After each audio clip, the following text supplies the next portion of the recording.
The front lines.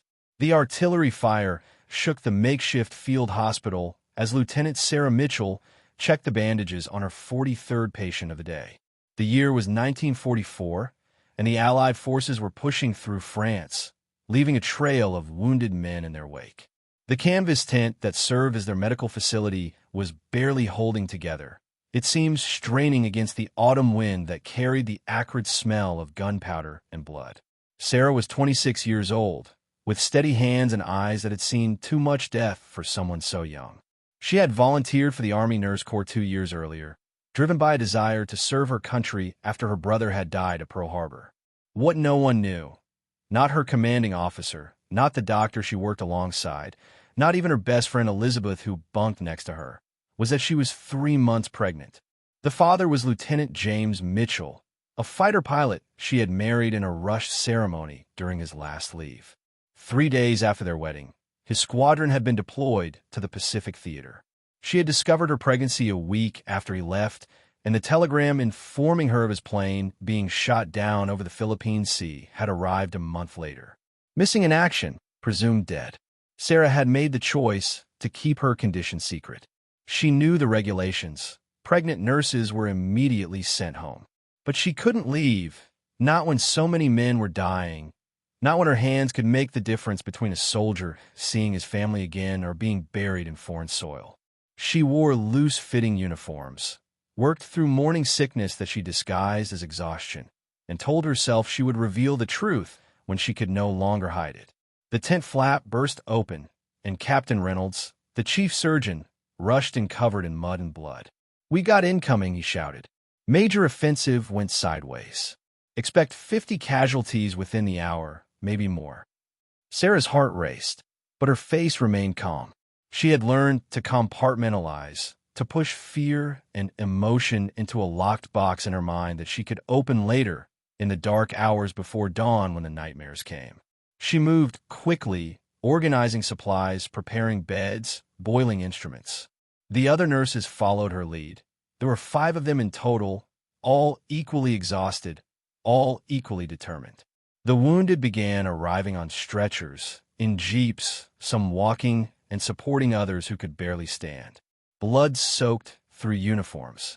Men cried out for their mothers, for morphine, for God. Sarah moved among them like an angel of mercy, assessing injuries, prioritizing treatment, offering comfort with a touch of her hand or a soft word. "This one's critical," a medic shouted, bringing in a young private whose leg was nearly severed. Sarah rushed over, her mind already calculating what needed to be done. Captain Reynolds was operating on another patient, his hands deep in a chest wound. The other doctors were similarly occupied.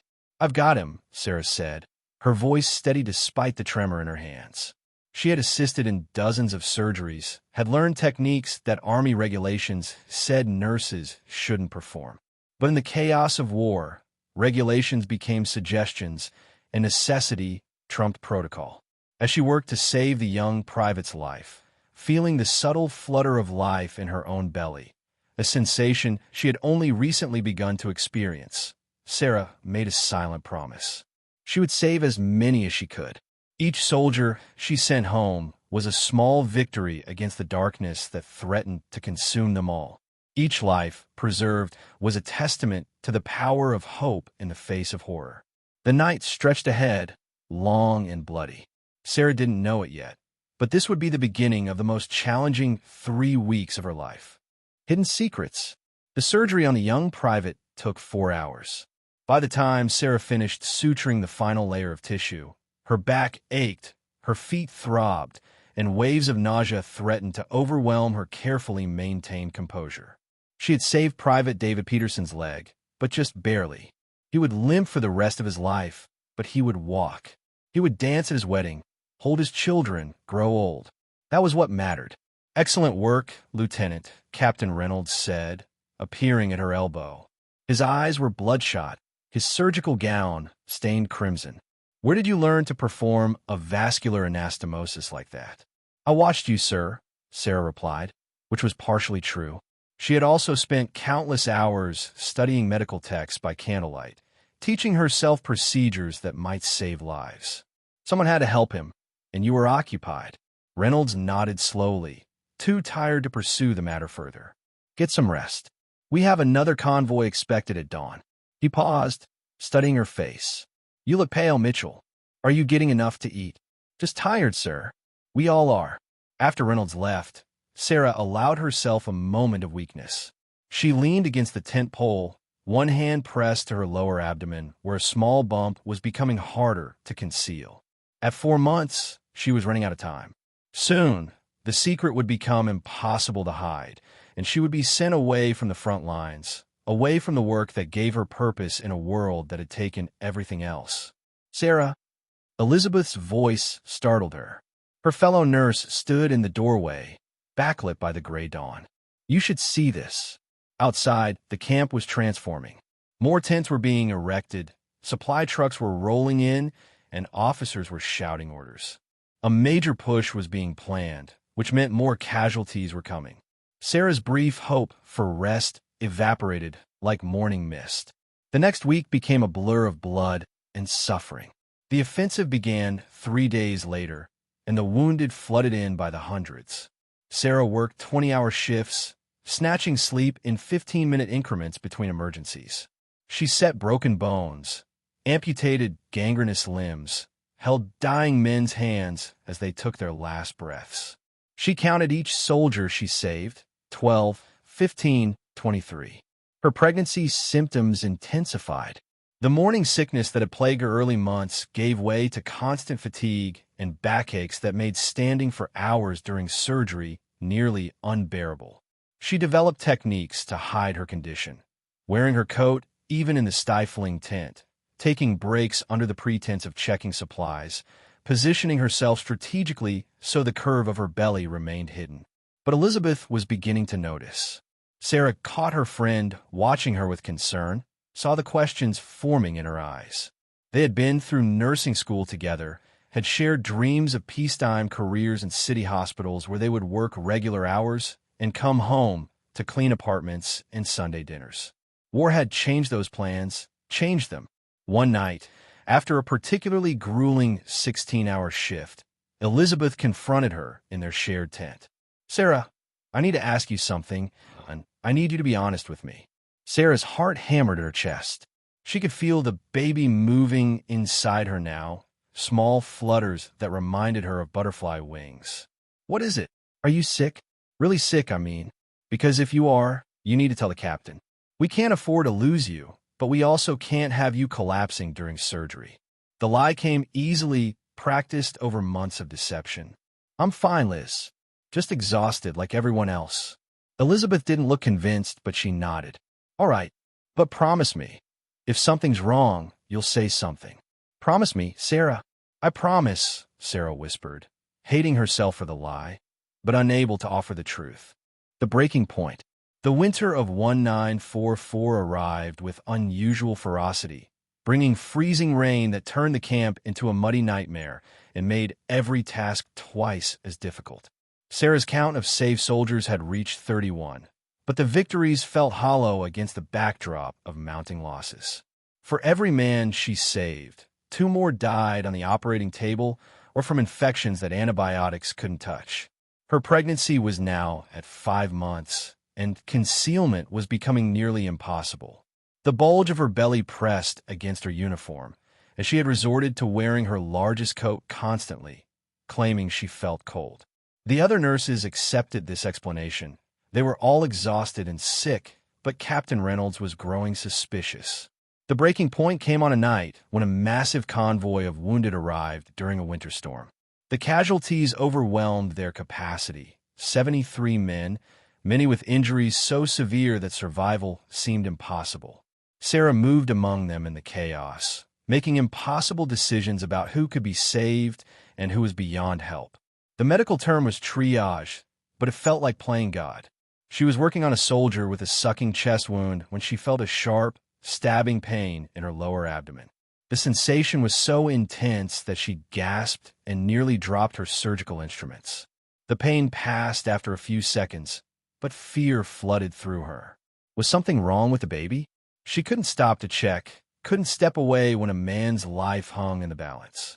Lieutenant Mitchell. A medic called from across the tent. "This one's hemorrhaging. I can't stop it." Sarah forced herself to move, ignoring the lingering ache in her belly. The soldier was young, maybe 19, with a shrapnel wound to his thigh that had severed his femoral artery. Blood was pumping out in rhythmic spurts, soaking the medic's hands and the canvas floor beneath them. Without thinking, Sarah pressed her hand directly into the wound, feeling for the damaged vessel. The warmth of blood surrounded her fingers as she located the artery and pinched it closed.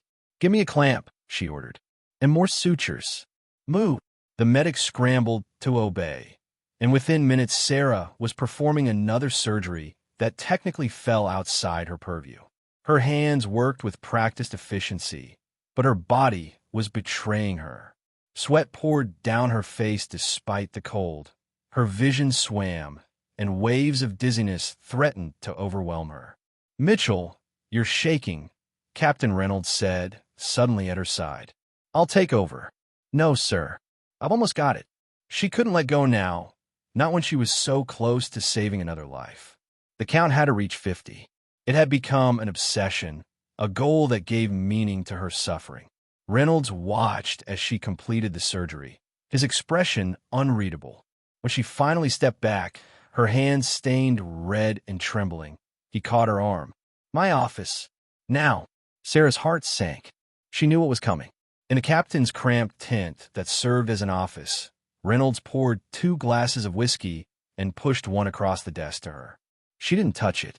"How far along are you?" he asked bluntly. The secret was out. There was no point in lying anymore. 5 months, Sarah whispered. Reynolds drank his whiskey in one gulp and poured another. "Jesus, Mitchell, 5 months. You've been performing surgeries, lifting patients, working 20-hour shifts. Do you have any idea how reckless that is?" "I know what I'm doing, sir." "Do you?" "Because from where I'm standing, you're risking your life and the life of your unborn child to prove something. What happens when you collapse during surgery? What happens when complications set in and there's no obstetric surgeon within 50 miles? Sarah met his eyes, her own filled with unshed tears. What happens to the soldiers who die because there aren't enough hands to save them? I've saved 31 men in the past 3 weeks, Captain. 31 fathers, brothers, sons who get to go home. How can I walk away from that?" Reynolds was silent for a long moment. "I have to report this. I know. You'll be sent home. I know." But neither of them moved. Outside, men were still dying. The storm raged on, and Sarah's work was not yet done. Borrowed time. Captain Reynolds did not immediately report Sarah's pregnancy. The reason became clear the next morning when he called her back to his office and closed the tent flap, ensuring privacy. "I should send you home today," he began, his voice heavy with the weight of command decisions. "Regulations are clear, and I have a duty to protect you and your child.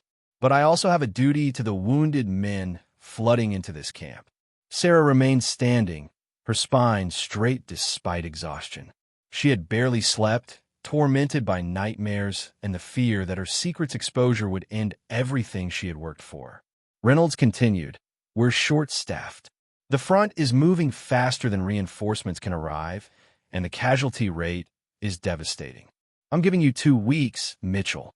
2 weeks to save as many as you can, and then you're on the next transport home. No arguments, no negotiations. And during these 2 weeks, you will take proper rest periods, you will eat regular meals, and you will inform me immediately if you experience any complications." "Understood. Understood, sir." Relief and gratitude flooded through her. 2 weeks. 14 days to reach her goal of 50 saved soldiers. "Thank you, Captain. Don't thank me. If anything happens to you or that baby, I'll never forgive myself." He pulled out a map and spread it across his desk. "The Allies are pushing toward the Rhine. Intelligence suggests the Germans are preparing for a major counteroffensive. When it comes, we'll see casualties unlike anything we've experienced.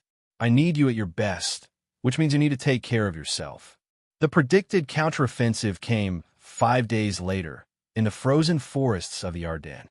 What would later be known as the Battle of the Bulge began with a massive German assault that caught Allied forces by surprise. The field hospital where Sarah worked became a crucial lifeline for wounded soldiers pulled from the front lines.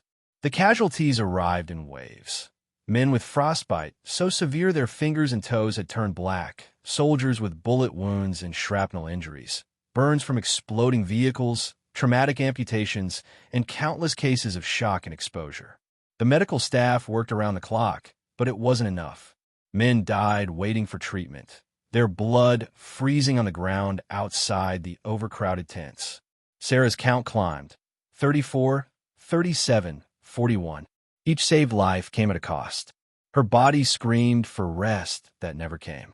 The baby moved constantly now, as if protesting the impossible conditions. She developed edema in her ankles, making her feet swell painfully in her boots. Dark circles deepened under her eyes, and her hands trembled from exhaustion even when she tried to hold them steady. Elizabeth finally learned the truth when she walked into the nurse's tent and found Sarah standing in her underclothes, trying to force her swollen feet into her boots. There was no hiding the obvious curve of her pregnant belly. "Oh my God," Elizabeth breathed. "Sarah, how long?" 5.5 months. Sarah didn't look up, couldn't bear to see the judgment or concern in her friend's eyes. "Captain Reynolds knows.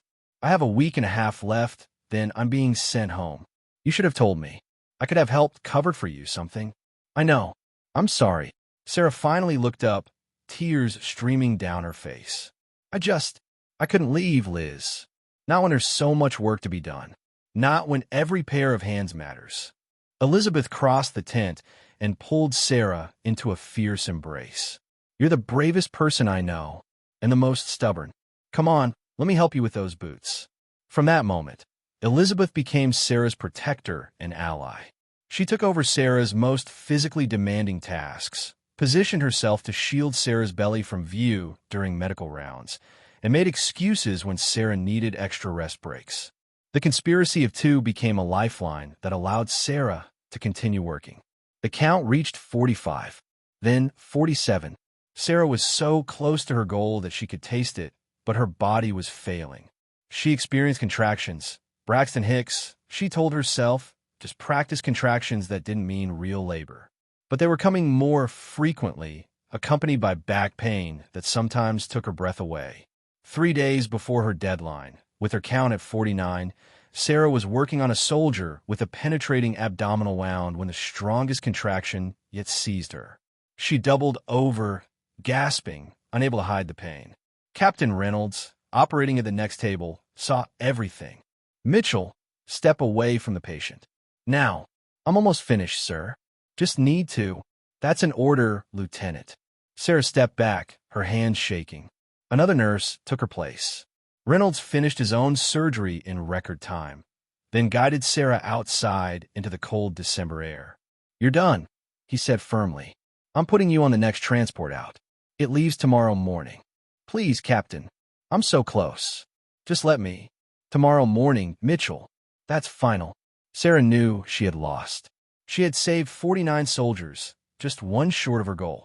One life short of the number that had somehow become sacred to her, a tribute to James and all the men who would never come home. But fate, it seemed, had other plans. The final push.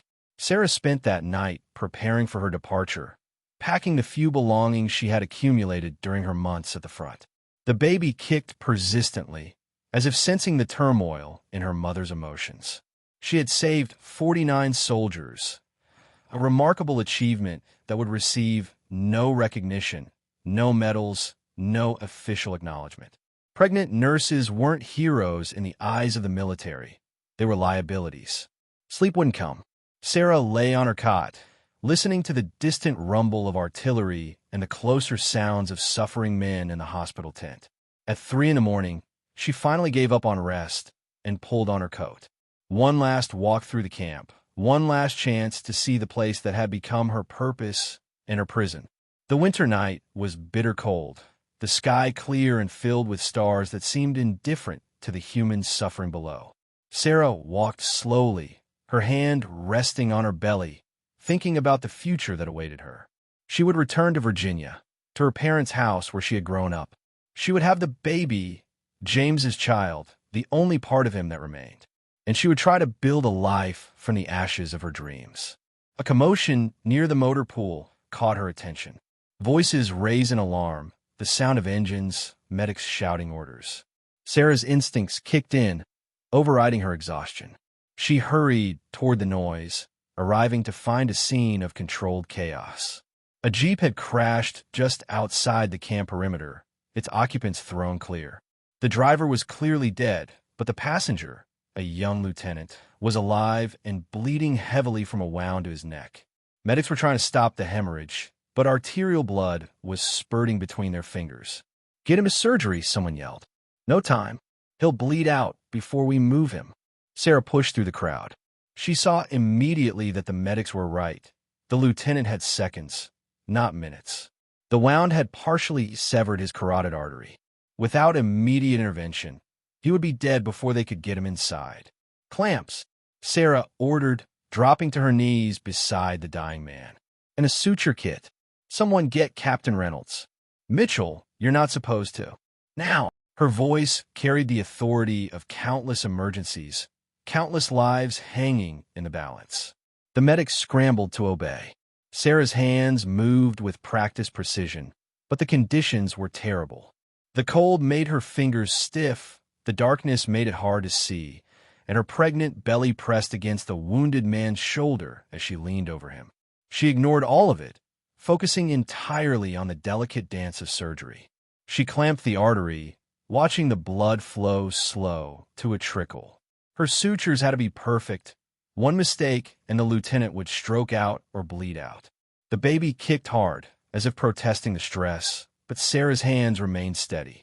Captain Reynolds arrived just as she was completing the final sutures. He took one look at the scene and knelt beside her, ready to assist if needed. But Sarah didn't need help. She had done this too many times, saved too many lives. Her hands knew what to do. "Done," she finally said, sitting back on her heels. "Get him inside. He needs fluids and observation, but he'll make it." The medics carefully lifted the lieutenant onto a stretcher. As they carried him away, Reynolds helped Sarah to her feet. "That was Lieutenant Harrison," he said quietly. "He's carrying dispatches from command. Critical intelligence about German troop movements." Sarah nodded, too exhausted to process the implications. She had just saved her 50th soldier, the number she had been striving for, the goal that had kept her going through impossible conditions. 50 lives, 50 men who would go home. "You should have called for help," Reynolds said, but there was no anger in his voice. Only respect. "There wasn't time." "No, there wasn't." He studied her face in the starlight. "You're still leaving on this morning's transport, Mitchell. That hasn't changed. But I want you to know what you've done here, what you've accomplished, it matters. Those men you saved, they'll go home to their families because of you. They'll live full lives because you refused to give up on them." Tears froze on Sarah's cheeks. It should have been more. It should have been none. We should live in a world where young women don't have to perform battlefield surgery while pregnant, where men don't die in frozen forests thousands of miles from home. But we don't live in that world. We live in this one. And in this world, you are a hero, Lieutenant Mitchell, whether anyone ever knows it or not. The transport left at dawn. Sarah climbed aboard with her duffel bag and one hand protectively cradling her belly. She looked back at the field hospital one last time, at the tents where she had worked and suffered and saved 50 lives. Elizabeth stood outside, waving goodbye, tears streaming down her face.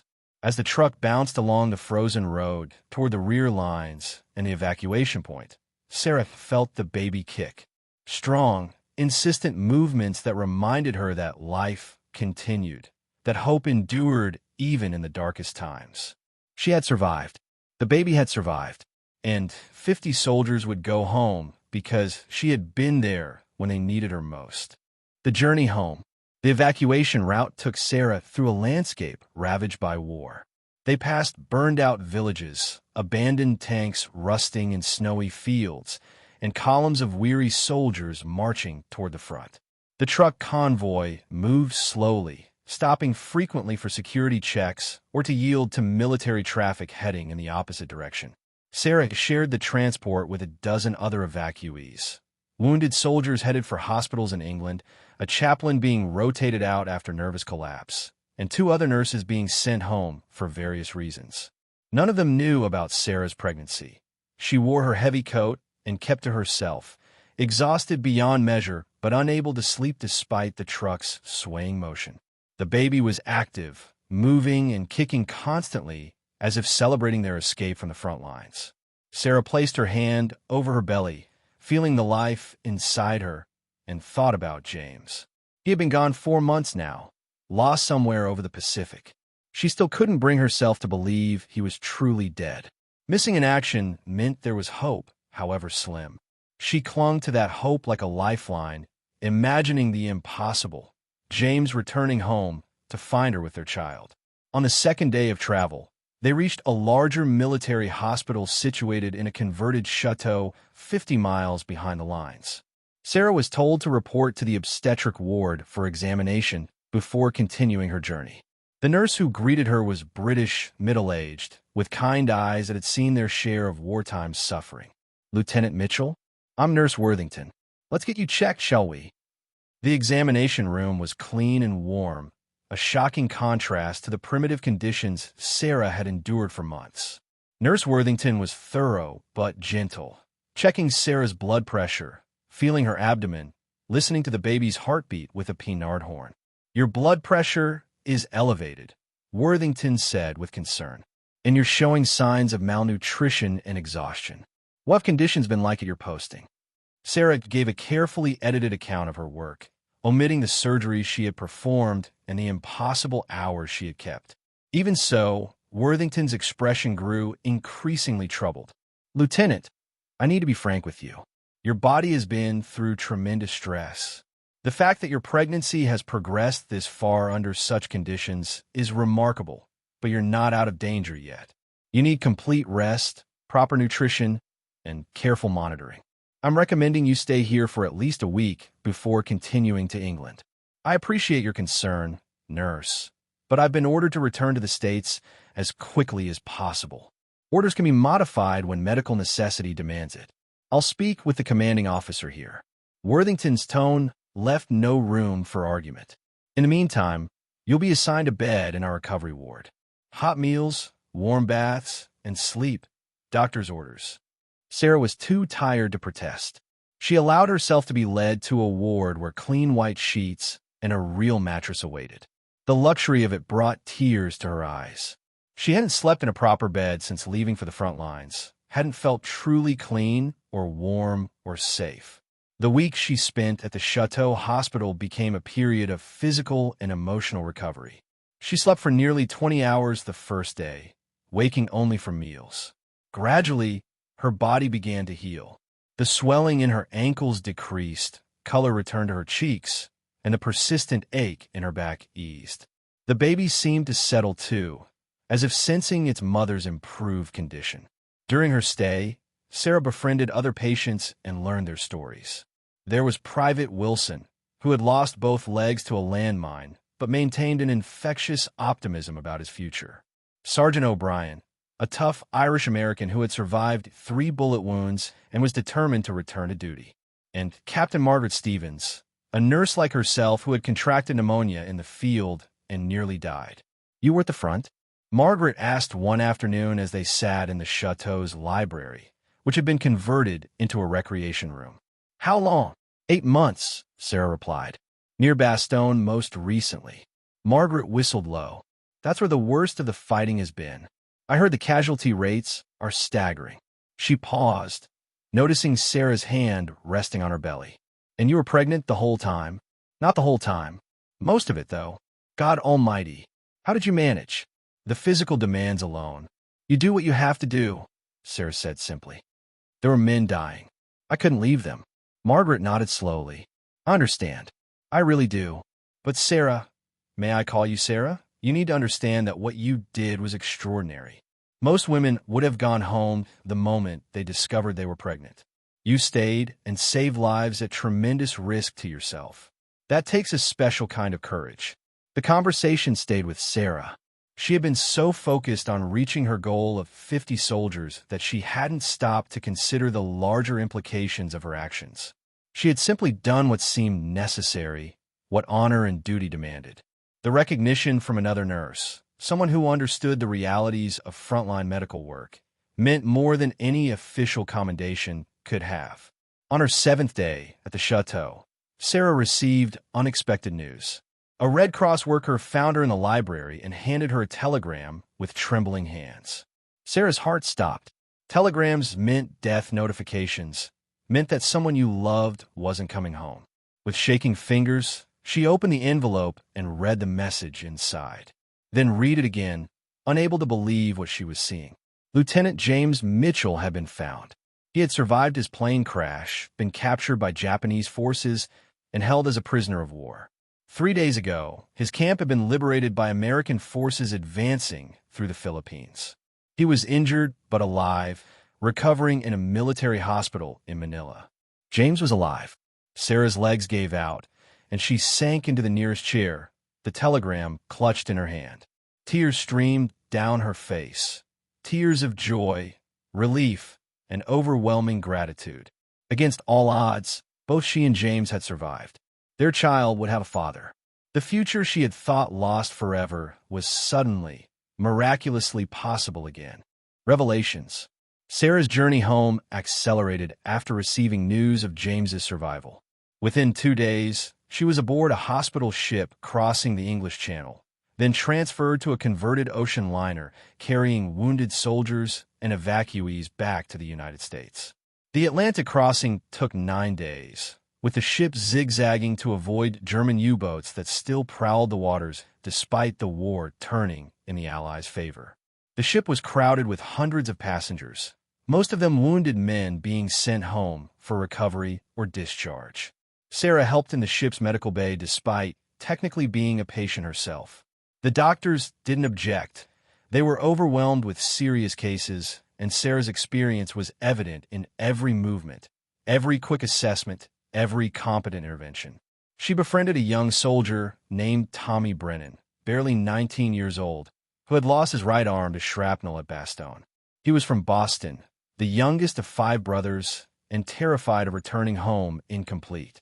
Sarah spent hours talking with him, helping him see that he was still whole where it mattered, in spirit, in courage, in his capacity to love and be loved.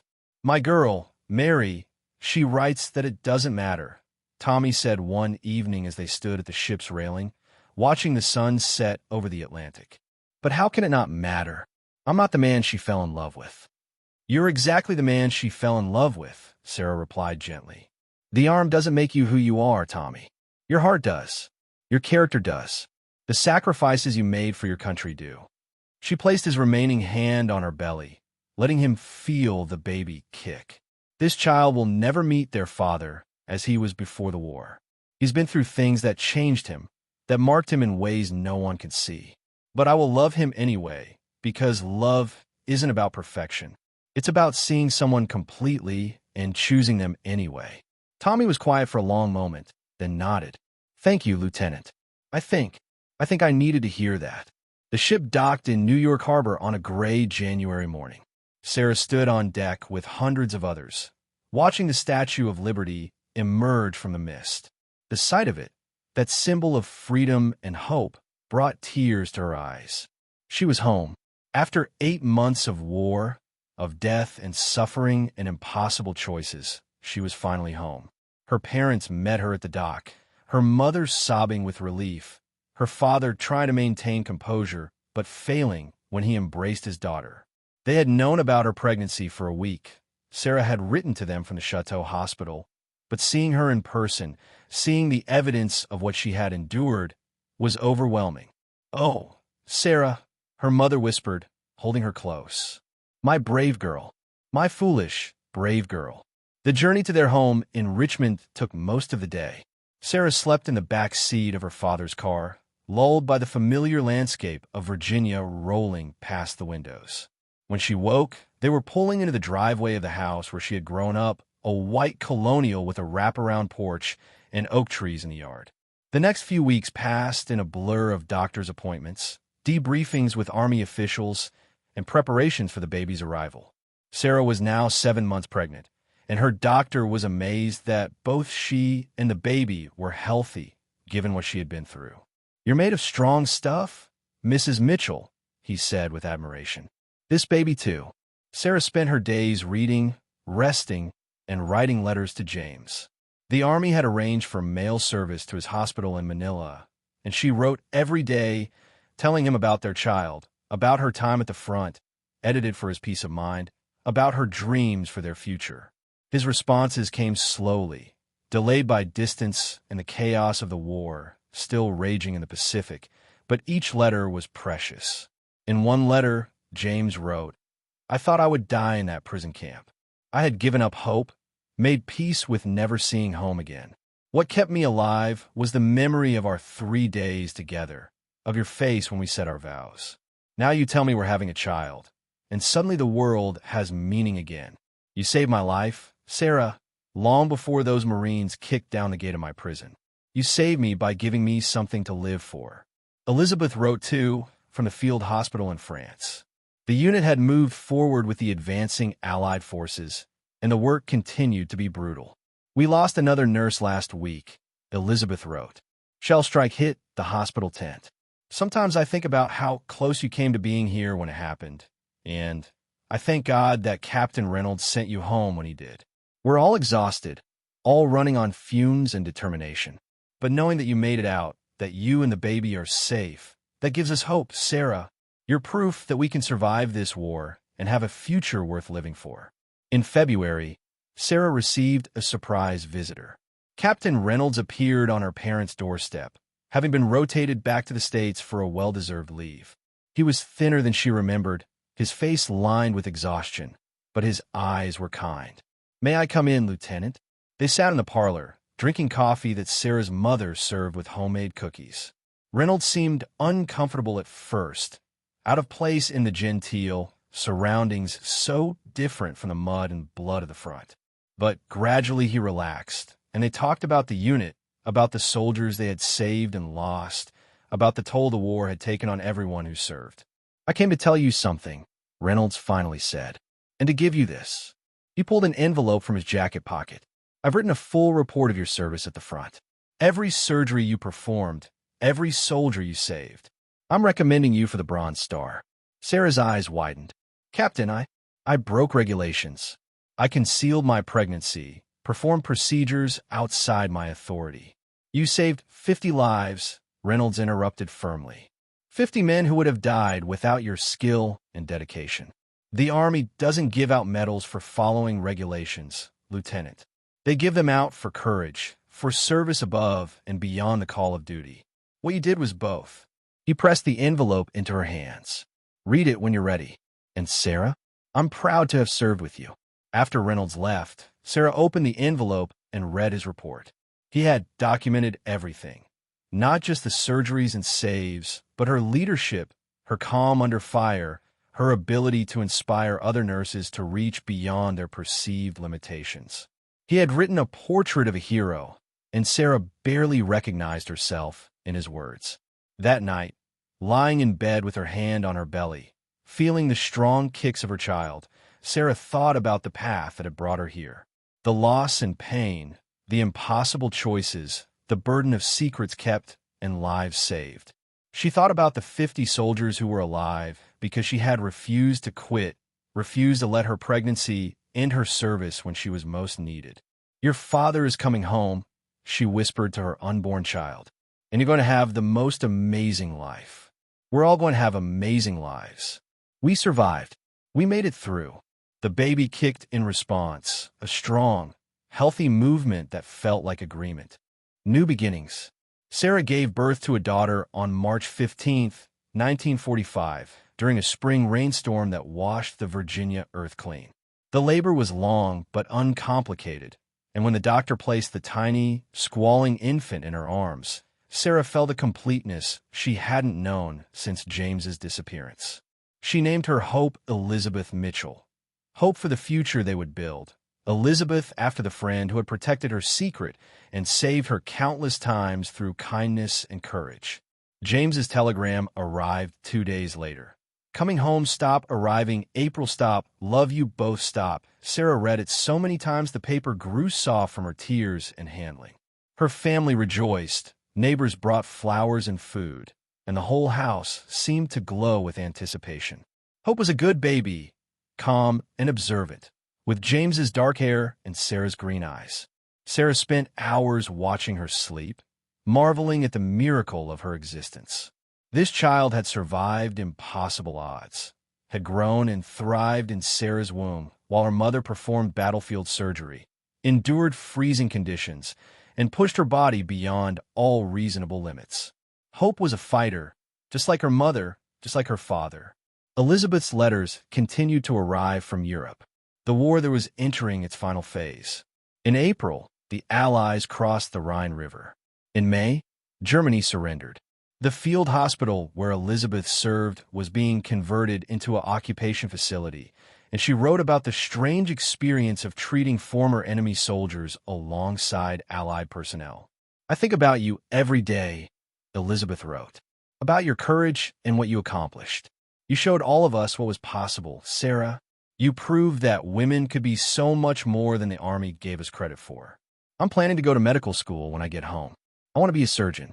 If you could save 50 lives as a nurse, imagine what we could do as doctors." The thought resonated with Sarah. She had proven herself capable of work that officially required a medical degree. Why not make it official? Why not turn her wartime experience into a peacetime career?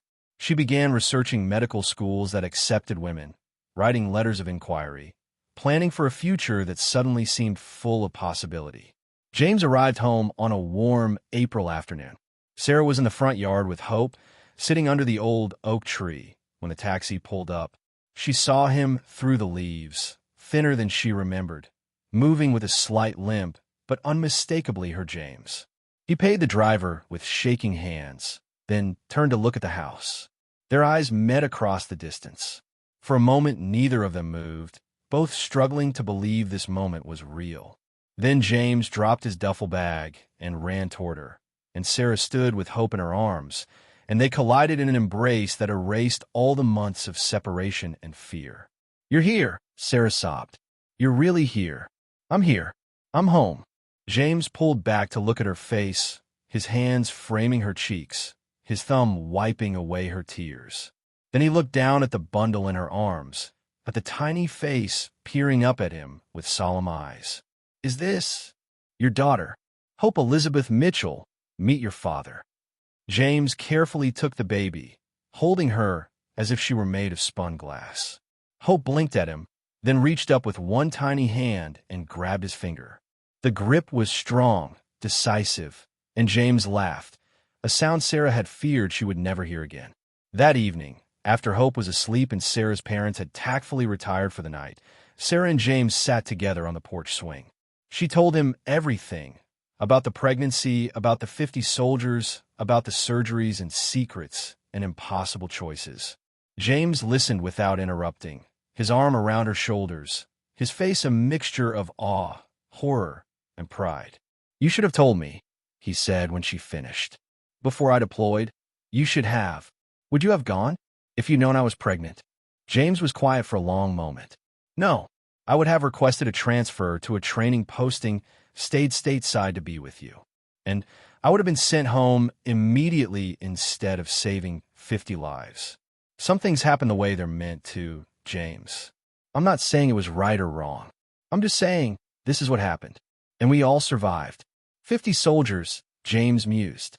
50 families that still have their sons, their fathers, their brothers.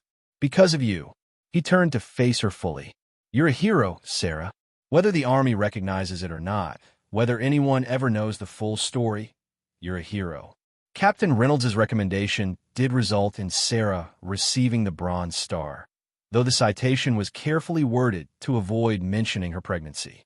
The medal arrived in June, along with an honorable discharge from the Army Nurse Corps and a letter of commendation from the Surgeon General. Sarah placed the medal in a drawer and rarely looked at it. The real rewards were the letters that began arriving from soldiers she had saved. Private David Peterson, whose leg she had saved in that first desperate surgery, wrote to tell her he was walking again and planning to attend college on the GI Bill. Sergeant Martinez, whom she had pulled through septic shock, sent a photo of his wedding day. Lieutenant Harrison, the intelligence officer she had saved in her final act at the front, wrote to tell her that the dispatches he carried had helped shorten the war in Europe by providing crucial information about German defenses. Each letter was a reminder that her sacrifice had mattered, that the price she had paid, the physical toll, the emotional burden, the risk to her pregnancy, had been worth it. 50 soldiers had gone home. 50 lives had continued when they might have ended. The ripple effects were immeasurable. Sarah did enroll in medical school, starting classes in the fall of 1945 at the Medical College of Virginia. She was one of only 3 women in her class, and the only one with battlefield experience. Some professors were skeptical, but her practical knowledge quickly silenced doubts. She excelled in surgery, drawing on memories of those desperate hours in the field hospital when every decision meant life or death. James returned to civilian life, finding work as an engineer and helping care for Hope while Sarah studied. They built a life together, one shaped by their shared experience of loss and survival. The war had marked them both, left scars that would never fully heal, but it also taught them the value of every moment, every day together. 10 years later, in 1955, Sarah received an unexpected phone call. It was Elizabeth, now Dr. Elizabeth Warren, calling from a hospital in Boston where she worked as a general surgeon. She had been contacted by a researcher writing a history of women's service in World War II and wanted to include Sarah's story. "I told him about the 50 soldiers," Elizabeth said, "about what you did. He wants to interview you, include you in his book. What do you think?" Sarah looked around her home, at the toys scattered across the living room floor, at the medical textbooks on her desk, at the photos on the mantel showing James, Hope, and the 2 more children they had welcomed. She thought about the nurse who had risked everything to save lives, who had kept an impossible secret and accomplished the improbable. "Tell him yes," Sarah said finally. "Tell him I'll share my story. Not for recognition or glory, but because those 50 soldiers deserve to be remembered. Because women deserve to know what we're capable of when we refuse to quit. Because Hope needs to know who her mother was when she was young and the world was burning." The story of the nurse who saved 50 soldiers without anyone knowing she was pregnant became part of the historical record. It inspired other women, encouraged them to push boundaries and refuse limitations. Sarah never thought of herself as a hero. She was simply a nurse who had done her job under impossible circumstances. But to the 50 soldiers she saved, to their families, to the generations of women who followed, she was exactly what Captain Reynolds had called her, a hero who had served above and beyond the call of duty. As Sarah stood in her backyard on a summer evening in 1955, watching Hope play with her siblings while James grilled dinner, she thought about the long path from that winter night in France to this moment of peaceful domesticity. The war had taken so much from so many, but it had also revealed the depths of human courage, the power of determination, and the resilience of hope. She had saved 50 lives, and in doing so, she had saved her own soul, had proven to herself that love and duty could coexist, that sacrifice could be redemptive, that even in the darkest moments of human history, individual acts of courage could make a difference. The nurse who had hidden her pregnancy while performing battlefield surgery had become Dr. Sarah Mitchell, surgeon, mother, wife, and living testament to the strength of women who refuse to be limited by others' expectations. Her story would be told and retold, inspiring generations to come. But in that moment, standing in her backyard with her family around her, Sarah wasn't thinking about legacy or history. She was simply grateful for survival, for love, for the miraculous gift of ordinary days after extraordinary trials. Hope's laughter rang out across the yard, and Sarah smiled. They had all survived. They had all come home. And that was the greatest victory of all.